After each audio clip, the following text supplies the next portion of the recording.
sæl aftur, hann sestur hjá mér Ólafur Heiðar Helgason, hagfræðingur hjá Íbúðalánasjóði. Velkomin Ólafur, ætlum að ræða þessum byggingariðnaðinn og húsnæðismarkaðinn á landinu. Það svona töluvert rifist það einhvern veginn hvernig stjórnvöldara og sveitarstjórnir að standa sig í uppbyggingu húsnæðis. Sem kannski einhver leyti pínlítið undarlegt að þetta ætti að vera tölulega staðreyndir sem liggja fyrir. Segðu mér aðeins bara svona til að byrja með, hver nákvæmlega staðan á íbúða- og húsnæðismarkaði akkúrat núna? Já, ég held að þekki flestir einhvern sem að stendur fram fyrir einhvers konar húsnæðisvanda. Það hefur náttúrulega verið umræða hér síðustu ár varðandi þennan skort sem hefur myndast á húsnæði. Og við förum svona breytt yfir stöðuna. Það var það náttúrulega þannig að hér árið 2005-2008 eða svoleiðis, það var byggt mjög mikið. Síðan náttúrulega kom hrunið og fólki fækkaði hér á landi í 2-3 ár og við það náttúrulega skapaði svona ákveðnar uppsafnaðar byrðir á húsnæði. Það er mat okkar að svona það bil árið 2012 að þá hafi í rauninni verið flutt inn í flestar af þessum íbúðum sem hefðu staðið þá tómar í einhvern tíma. En síðan þá, árið 2013 til 2017, þá hefur uppbygging á hverju ári verið minni. En það sem ætla má að sé svona uppbyggingar þörf með að við líffræðilega þróun, fólksfjölgun og síðan fjölgun íbúða Airbnb. Þannig að það er mat okkar að síðustu áramót þá megi ætla að uppsafnaður skortur á íbúðum hafi numið 9.000 íbúðum. Það er vísum svolítið háð forsendum en þetta er svona okkar besta mat þessum myndir. Ok, og hvað erum við að fara að sjá gerast á næstu missurum? Það er náttúrulega einhver uppbygging í gangi. Hvað er búið að byggja núna kannski síðasta árið og hversu nálægt því að uppfylla þessa þörf munum við komast? Já, á árunum 1970 til 2008 þá voru hverju ári byggðar svona meðaltal 1900 íbúðir ári. Síðan þá hefur uppbygging á hverju ári verið minni eins og nefnir þessu. Þar með talið í fyrra. Ég meina það var mikill vöxtur í uppbyggingu en íbúðum á Íslandi fjölgaði samt aðeins 1700 í fyrra sem er eins og ég segi minna, þetta er sem nefnir þessu langtíma meðaltali. Það er ákveðin vöxtur framöndan. Við sjáum það sem sagt að íbúðir sem eru í byggingu, þeim hefur fjölgað verulega. Þannig að þá maður búast við því að það komi þá aukið magn inn á markaðinn. En það er ekki bara fjöldi íbúða sem við þurfum að hugsa um. Við þurfum líka að gæta þess að þessar íbúðir henti þörfum þeirra hópa sem eru í hvað mestum vanda á húsnæðismarkaði. Ég held að þar sé ákveðin áskorun. Þannig við erum að tala um þá að það þurfa að auka í þessar minni íbúðir væntanlega fyrir yngra fólk og eitthvað sem er að vinka við sig og slíkt. Já, ef við hugsum um það sem er að gerast á íbúðamarkaðinum til mjög langs tíma, þá er það að þjóðin er að eldast og það hefur ótrúlega mikil áhrif á hvers konar íbúðir við þurfum að byggja. Sem sagt, fjölskyldur er að verða sífellt minni að meðaltali.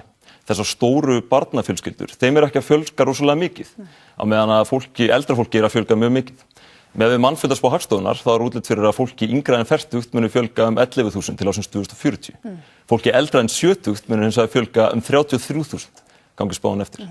Og fólk á þessum aldri, það býr yfirleitt þá, sem sagt, pör saman eða eitt. Þannig að þessum minni íbúðum þeim þarf að fjölga og það er í rauninni meðal annars vegna þess að eldra fólk er að fjölga svona mikið. Já, en þú talar um að við höfum byggt 1700 íbúðir í fyrra sem er minna en áður. Ég meina, hvað veldur því að við séum í þessari gríðarlegu þörf og einmitt í svona miklu góðæri að við séum ekki ná einhvern veginn að halda í við það sem áður var og jafnvel kannski gera ennþá betur? Af hverju gengur þetta svona hægt? Eitt af þessum skiptir máli náttúrulega, það tekur tíma að fara af stað. Ég meina, náttúrulega, byggingariðnaðurinn þá var ákveðið frostar í nokkuð tíma eftir hrunið. Það tekur einhverja mánuði, jafnvel ára að hanna íbúð og svo einhver tíma að byggja íbúðirnar og þetta skiptir máli. Þannig að við þurfum að skoða hvernig við getum byggt hraðar líka. Það er eitt af þessum að skoða. Við hljótum að þurfa að byggja bæði hraðar og líka passa kostnaðinn við það sem að verið er að byggja. Þú talar um litlar íbúðir, ef það er að vera raunhæfar fyrir ungt fólk til dæmis, þá með það ekki kosta mikið. Til hvað aðgerða er hægt og þarf að grípa til þess að stækka þetta og gera þetta ódýrara? Hagkvæmara? Þetta er náttúrulega alþjóðlegt viðfangsefni í rauninni og það sem hefur verið að gerast alþjóðlega er það að við sjáum að íbúðir eru í auknum mæli framleiddar úr fjöldaframleiddum einingum til dæmis, framleiddar ekki á verkstað, heldur í eitthvað svona verksmiðjum og síðan fluttar á staðinn og það getur sparað mikinn kostnað. Þetta er eitt af því sem má skoða hér á landi. Það er það ákveðin vandamál náttúrulega íslenski markaðurinn er svo lítill, þetta er svona ákveðin örumarkaður. Þannig að það er kannski erfitt að ná alltaf þessari stærðarhagkvæmni í framleiðslu. Og ef við lítum á það sem er að gerast alþjóðlega þá er það að framleiðni í byggingariðnaði hefur verið að vaxa hægar en framleiðni í nánast í öllum öðrum geirum hagkerfisins. Og þetta náttúrulega þýðir að íbúðarnir eru dýrari en þar væru ella ef að framleiðnin væri að vaxa meira. Út af hverju er framleiðnin ekki að vaxa á við annað hérna? Eins og segið, þetta er alþjóðlegt viðfangsefni. Það sem er talað um í alþjóðlegu samhengi er það að sveiflur í byggingariðnaði eru náttúrulega mun meiri heldur en í mörgum öðrum geirum hagkerfisins. Og þar hefur hið opinbera ákveðið hlutverk. Hér viðmælandi þínir áðan töluðu hvað erfitt sko með vegaframkvæmdir að þú veist það má ekki fara í það þegar kreppa, það má ekki fara í það þegar uppsveifla en hlutverk hins opinbera í þessum efnum er alltaf meðal annars að vera það að gæta sem sagt að jafna út þessu uppbyggingu og þannig má ná aukinni framleiðni í byggingarinni sem eins og ég segi getur jafnvel skilað ódýrari og fleiri íbúðum. Og hvernig gerir hið opinbera það? Ég meina eiga þau að þá einmitt bara halda sér höndum þegar staðan eins og hún núna og fara svo í að byggja upp þegar kreppir að það? Þetta er auðvitað rosalega erfið viðfangsefni vegna þess hvað er mikil uppsöfnuð fjárfestingarþörf bæði í vegakerfinu en eins og ég segi líka í hvað varðar íbúðamarkaðinn.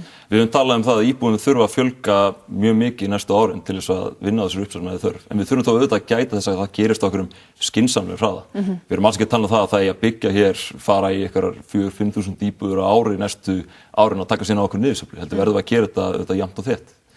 Og bara til samanburðar, það voru byggðar rúmlega 3.000 íbúðir árið 2007 og það er útlit fyrir að við þurfum að byggja hér á 3.000 íbúð á ári, næstu árin. Eins og ég segi, það voru byggðar 1700 íbúðir í fyrra, bara svona til að gefa fólki hugmyndastöðuna. Og 3.000 íbúðir, ég meina,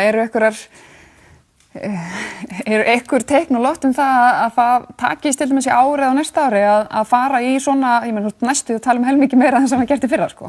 Já, þannig að það er spáð vexti í íbúðafjárfestingu sem betur fyrir og við sjáum að sem sagt eins og ég segi íbúðir sem eru í byggingu eða er byrjað á þeim hefur verið að fjölga. Þannig að það er væntanlega standa vonir til þess að þær íbúðir sem eru fullklárar þeim fjölgi þá á þessu ári og jafnvel því næsta. Þyrftu stjórnvöld að gera eitthvað meira til þess einhvern veginn að liðka til fyrir þessu að breyta reglum eða reglugerðum jafnvel eða það er oft talað um að byggingarreglugerð að hún sé flókin og gerir mönnum erfitt fyrir? Já, það er oft talað um byggingarreglugerðina. Það þarf auðvitað að skoða hvort það sé eitthvað rými þar til þess að liðka fyrir svo við getum byggt út þeirra íbúðir. Eitt af þess sem mætti skoða er bara að samrýma byggingarreglugerðina við það sem gerist í löndunum í kringum okkur. Ég nefndi hér áðan að það er ákveðin sóknarfæri í fjöldaframleiðslu en það þarf þá að gæta þess vegna þess að sú fjöldaframleiðsla færi væntanlega einhverju leyti stað utan Íslands að það er einingar sem eru framkvæmdar þar að það standist íslenska byggingarreglugerðir og það er svona ákveðið alþjóðlegt viðfangsefni hvað regluverkið er mismunandi milli landa. Fólk tala líka oft um svona skrifræði að sé flókið að fara í gegnum skipulagsferli og grenndarkynningar eða hvað það er sem að fylgir svona uppbyggingu. Þetta er þá væntanlega forræði sveitarfélagana. Er þetta eitthvað sem að þyrfti líka að taka til í? Já, eins og segið, það er klálega að má skoða hvort það sé eitthvað sóknarfæri þar og það er alls ekki bara íslenskt viðfangsefni, heldur er þetta líka alþjóðlega vísu. En ef við tölum um fyrirtækin sjálf í þessum rekstri og þessum iðnaðinni, hvernig standa þau? Erum við að gera þetta eins og bestur á kosið af þeirra hálfu? Eitt af þessum einkennir byggingariðnaðinn, kannski umfram aðra greina atvinnulífsins, er þessi undirverktaka sem er alltaf. Og við sjáum þetta að fyrirtæki í byggingariðnaði, þau eru að meðaltali mun minni heldur en fyrirtæki í öðrum greinum hagkerfisins. Og meðal annars vegna þessara miklu sveiflna sem ég nefndi hér áðan sem valda því að það er erfitt til fyrirtækin svona að ná þessari kjörstærð. Það er klálega færi til að ná auknu hagræði með því einfaldlega bara að stækka fyrirtækin, að hafa stærri og stönduri fyrirtæki sem taka þá að sér í rauninni fleiri svið virðiskeiðunar og ná þannig þessari breytar og stærðarhaka. Og í rauninni það er svolítið ekki hægt að gera til þess að einhvern veginn ýta undir þetta nema bara jafn þessu sveiflur, þannig að menn sé ekki taka svona mikla sénsa að þeir að ráða fleiri og fleiri. Ég held að það að jafn þessu sveiflur, ég held að það myndi gera mjög góð hluti í þeim efnum. Svo, þú talar um 3.000 íbúðir eða sem sagt þörfina, maður sér ekki endilega fyrir sér að það náttúrulega dreigja saman með þeim sem að útskrifast hérna með sveinspróf í þessum greinum. Við þyrftum væntanlega að fá hérna inn fleira erlend vinnuafl, meira af erlendum vinnuafli og þá væntanlega rekum við okkur á þennan augljósa vegg bara á það fólk að búa. Algjörlega. Við sjáum bara hvað viðfangsefnið er erfitt og þeim mikilvægir að jafna þessa uppbyggingu sem þörf er á næstu árin yfir einhvern árafjölda. Eins og ég segi, uppbygging hefur verið minni heldur en sem nefnir langtímameðaltali undanfarið 9 ár. Það tekur bara í 9 ár höfum verið í þeirri stöðu. Það segir sig sjálft að það tekur einhvern tíma að vinna upp bara þessa þörf sem við ræðir. Já. Er þetta þessar 3.000 íbúðir á ári, er það eitthvað svona jafnvægis tala, svona eitthvað sem við þyrftum að gera og þá værum við ekki að fara fram úr okkur og hvetja til þeinslu en svona reyna að halda í við þörfina? Alls ekki, það sem ætti við með þessum 3000 íbúðum kannski meira að það þörf á aukin uppbyggingu næstu árin til þess að vinna þessum uppsöfnaða skorti. Síðan til lengri tíma þá þörf á í rauninni minni uppbyggingu. Við höfum talað með við miðspá mannfjöldaspár Hagstofunnar, það sé þörf á 2200 íbúðum ára meðaltali þar sem 2040. En þetta auðvitað allt háð forsendum. Með einu af þeim forsendum sem erfitt að spá með til þess bara fjölskyldusamsetning. Hvernig vill fólk búa? Við höfum séð það að ungt fólk það býr sífellt lengur í foreldrahús. Að einhverju leyti má ætla að þetta sé vegna þess hvað erfitt fyrir ungt fólk að komast í eigin íbúð. Svo má líka vera að fólk kjósi einhverju leyti að búa lengur í foreldrahúsum.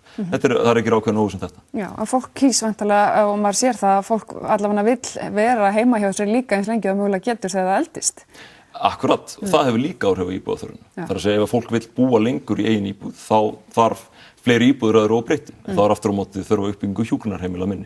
Þannig að ég held að svona heildarskilaboðin eru þau. Við þurfum virkilega bara að huga að langtíma stefnumótun í húsnæðismálum. Auðvitað er óviss það sem gerist næstu 40 árin, en þetta er bara spurning, ætlum við að setja okkur einhverja stefnu í húsnæðismálum til að tryggja bara jafnvægi þessum málum. Vegna þess að húsnæðismarkaðurinn hefur brugðist landsmönnum bara ef við lítum síðustu 2 áratugi. Hann brást okkur hér í kringum hrunið. Hann er í rauninni að bregðast okkur aftur núna þegar að uppbyggingin er ekki nægilega mikið til þess að vinna þessari þörf. Þannig að við þurfum bara að skoða, auðvitað er það erfitt, en það er mikilvægt umhverfis. Húsnæðismarkaðurinn hefur brugðist okkur, við komumst ekki með þetta lengra, takk hérlega fyrir þetta Ólafur. Það er koma hérna til mín Þórunn Ólafsdóttir og Ólöf Ragnars eftir örskamma stund og við ætlum að ræða stríðið í Sýrlandi.